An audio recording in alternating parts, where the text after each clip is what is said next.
What's up, guys? Welcome to Frank's Media and Reviews. Today's video is going to be a 4K review of Kino Lorber's Daylight. This film was released and then taken out of stores and retail stores a few days after its release date. Kino Lorber has not officially said why that was, and I don't know how relevant this review will be when it's back out again. But I did want to talk about my experience with the film because this was a first-time watch, and I wanted to talk about the in-home experience with the 4K transfer, with the equipment that I have, which is listed down in the description section, because it was an interesting experience, guys. First, if you like these type of videos, hit the subscribe button, y'all. Next, the film. It came out in 1996. It is definitely a 90s film, which I enjoy, so it's a good thing. I miss the feeling watching these type of silly storylines, a chaotic situation that happens, and like this.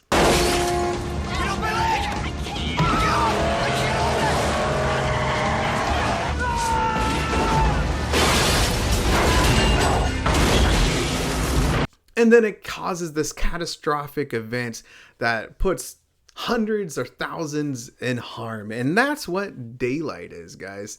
It is directed by Rob Cohen, who also directed Dragonheart the same year of Daylight. He also did the Fast and the Furious and the Skulls, which came out, and I want to say 2000. It happened when I was in high school, and so I remember that movie, done by the same director. So I just thought that was pretty interesting.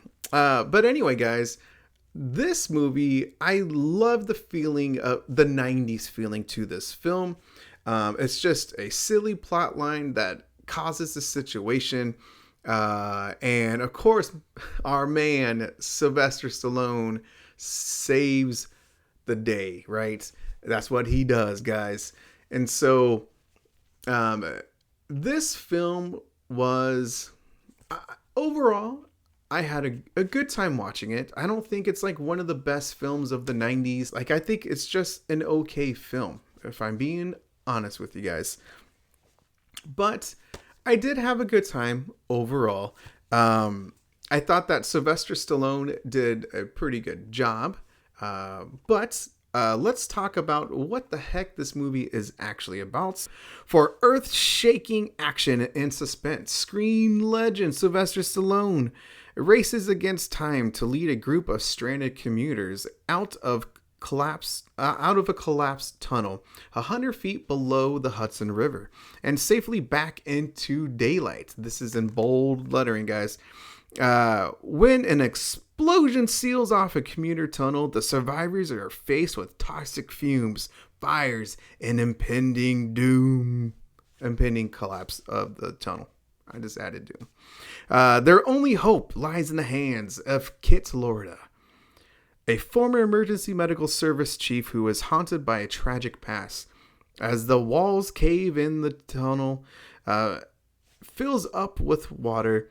Loretta risks his own life to save others and prevent the disaster from escalating into an even greater catastrophe. As you can see, that it is a just a great 90s action movie, guys. That being said, the movie itself, I thought it was good. Yeah, I thought that the situation, how it happens, is wonderful 90s. I really liked Stallone. His acting was pretty good in here. I'm not gonna lie. I thought it was very good. I thought that Vigo, which I didn't even know he was in this movie. I thought he played a pretty good part. Amy Brenneman, I apologize. I don't know what other movies that she's been in. She did look pretty familiar. But overall, I just thought it was I don't know, like a typical action film with some suspenseful moments. the scene, of course, that happens when the tunnel collapses. That whole situation. There is a great moment when they're trying to rescue someone, and that was a great scene. It's just a group of individuals that Sylvester Stallone helps, who, of course, have all various different backgrounds. Criminals, and then everyday Joes.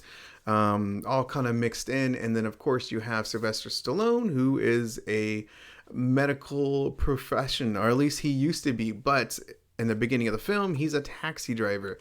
And so, yeah, I just thought that overall, how they go through this entire process, escaping from this doom situation. I don't know how many times I'm going to be watching this film.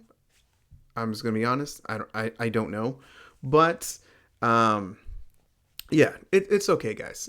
Give it a watch for sure. Like if it's streaming on somewhere, definitely give this film a watch. But so that's the experience of the film with the 4K transfer, guys. It was interesting. So I'm gonna show, as I mentioned, clips, very short clips of like things that I saw. And what did I see? I saw in the beginning of the film, and for like the first 49 minutes, there was like, with the Dolby Vision encode on my Panasonic UB820 region free player, it was dark and bright, and it flickers, and I was able to capture some scenes that had that bright and dark moments. And then, like, after the 49-minute mark, whatever, it seemed fine. And then all of a sudden, towards the very end of the movie, when Sylvester and Amy Brenneman is escaped the tunnel, and it went back to bright and dark. And of course, there's going to be clips so you guys can kind of see.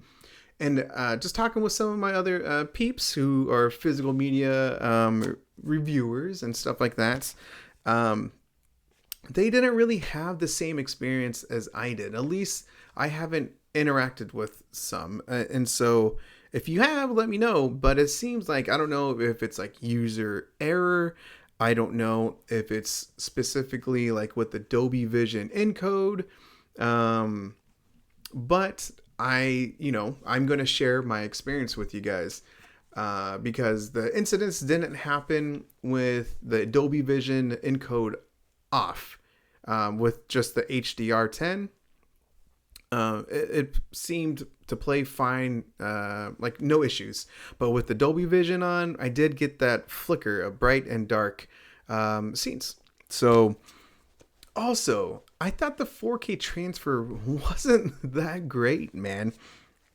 Yeah, I thought there was moments that it looked good, but like the explosion of the tunnel, when they're saving the guy from getting squished from the car, all the people are getting together to save him.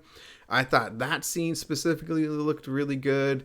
And there's some other close-up moments that looked pretty good. There's another scene had to do with water as well, with everyone just kind of traversing through the tunnel, swimming underwater. That whole scene looked really good out of it as well. That looked really good. But I don't know. But like towards the end of the movie, it looked kind of bad. I don't know. Like, it looks kind of like just like a Blu-ray with some fine moments of a 4K transfer. I don't know. I do know that over at Turbine Media, that's a German label. Y'all know how much I like Turbine. They did a Blu-ray release of Daylight, and I heard that Blu-ray transfer looks pretty good. Also, that has Dolby Atmos. This has 5.1, I want to say. I want to make sure really quick. I thought I saw It was just a DTS Master 5.1. Thought the sound was pretty fine. No complaints. This would sound pretty dang good with Dolby Atmos, especially the intro to this film. When the letters are flying past you, that would sound fantastic in Dolby Atmos, because it sounded pretty good with the 5.1. So, oh man, they missed a huge opportunity. Seriously, it makes me kind of just want to get the Turbine Media just for that audio experience.